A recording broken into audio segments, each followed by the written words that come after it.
this is Stepping Songwriter. Today I'm going to do a 2-page layout using Disney images. This is for my niece's album, which I started a long time ago, and it's been a while since I've posted anything. I'm going to start with this pack of paper from Scrapbook. It's just the primary smooth cardstock. And then I'm going to use, for my background, some of these ombre papers because they're just so beautiful. And I think I'm going to use these in a lot of things. I'm going to use the orange for this layout, and you can see how beautiful these ombre papers are. So I'm going to start with a 12 by 12 sheet of blue cardstock, which comes from that primary pack, and then the orange ombre from the ombre pack.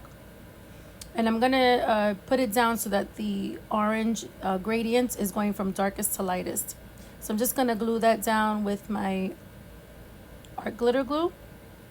And ordinarily I would use an ATG gun for this, or my beacon glue, but I've already run out of the adhesive for both of those.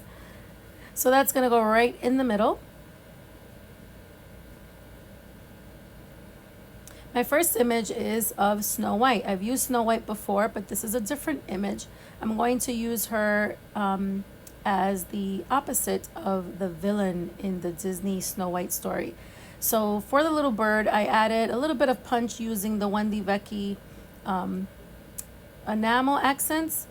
And I just added a little bit of that red there and a little bit of an orange one for the beak and the feet, just to give it a little more punch.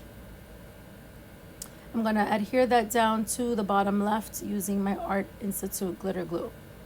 Now this is a voiceover, so some of my hand movements will look a little weird. Okay, so she's going to go right there, and I'm not pressing her down because I realized that I forgot to put in something behind her.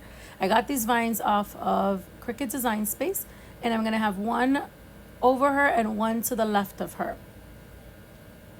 So I need to put that vine right behind her.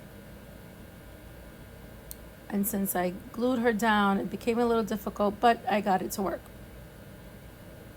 Next, I'm going to finish gluing the top part. And these vines basically just serve as kind of a border at the top and the side.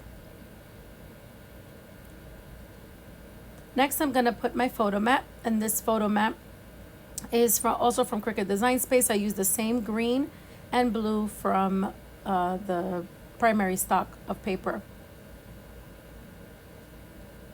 That's going to go right here on the right.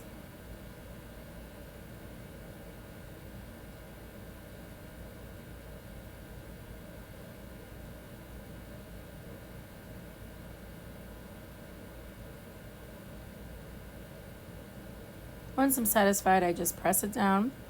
Next, I'm going to add a little title, and this title just reads Snow White. It is the first half of the full title, and you'll see the other half on the other page. So I'm just going to glue that down with my art glitter glue, but I'm also using some reverse tweezers, which help you hold very small pieces so you can add glue to them. Much better than trying to do it with your fingers, especially when you've got big sausagey fingers like mine. This title, I just typed it out on Cricut Design Space, just using a script font.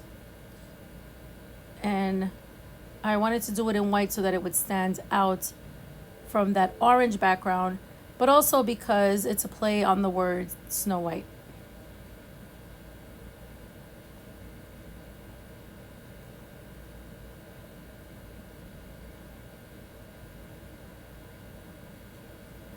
Okay, and now I'm just missing the little dot over the eye. And I'm going to use this tool. It's a jewel picker, I believe is the right name. And it just picks up small objects and jewels that you can just add. And it's handy when you've got tiny pieces. All right, so that first page is done. I'm going to move on to the second page. I've already added the background paper. And I'm going to begin with the vines this time. So on the right side, I'm going to put the vines going from the right to the left.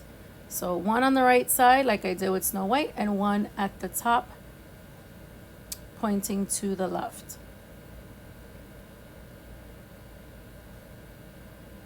Now I designed these on Cricut Design Space, but once I have it in front of me, sometimes I change my mind and I don't go with the design that I created on the Design Space.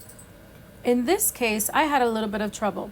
What I designed on Cricut Design Space, I thought made sense or looked correct, but once I put down my next image, I realized that my image was rather wide, and not because of poor planning, just because of what the image, the person is wearing. So here I'm gonna bring in my next image, and here is the evil queen, Snow White's nemesis. She is very upset because Snow White is the fairest of them all, and she just can't handle that. But I love this image. She just looks so wicked. I love the way they turned down her lips, and then how they did her eyelids and her eyebrows. It just gives her a more wicked look. I love the purple on her eyelids, her eyeshadow that matches her garment. So here's where I thought I went a little wrong. Doesn't matter where I put my photo mat, her collar is in the way. But the collar is so striking. Had I made her a lot smaller, then it just wouldn't really have such an impact. So I just decided to put the photo mat a little lower than I did the one on the left side. And it's okay. I can just cut the photo a little bit smaller. Here I'm adding the second half of the title, the fairest one of all. But because this image has that big collar, I have an issue with including all of the words. And this is okay because you modify things as you go along, and that's just the process of being creative. So I decided to take out the word the and just make it fairest one of all. So I'm just arranging the words so that they look readable. If I squish them all together, it'll be hard to read. So I'm just going to keep it like this. Fairest one at the top, and then of all sort of on the lower right. So now I'm going to add here that photo map. And I'm just using this little spatula to lift the Wicked Queen. I hadn't adhered her down because I wanted to make sure that the measurements or the placement was correct.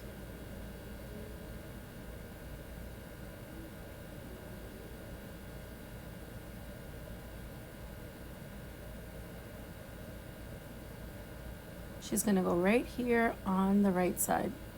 I just love the way she looks. There I'm scooping off a little bit of the glue because again, I forgot how big her collar was and put glue everywhere.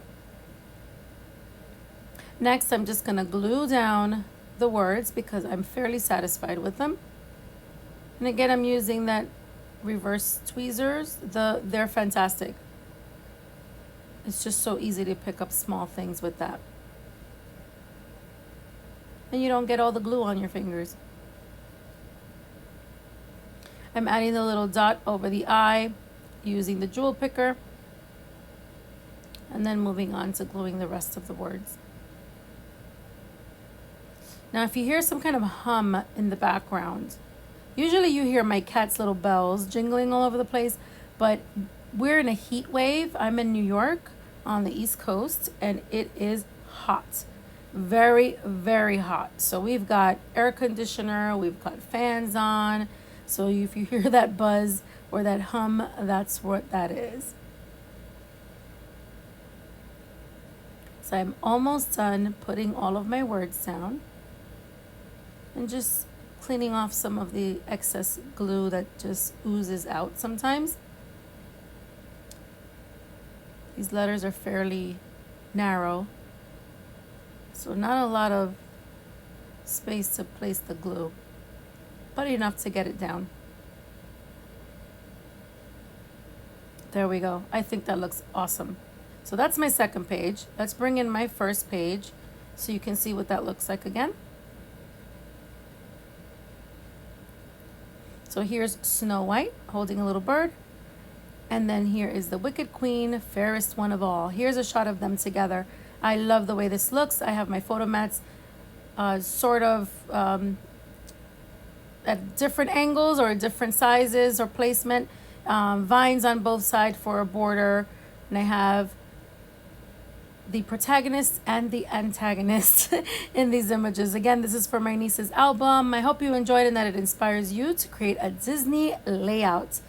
If you haven't already, hit that subscribe button, hit that like button, leave a comment. Until next time, happy crafting. Bye-bye.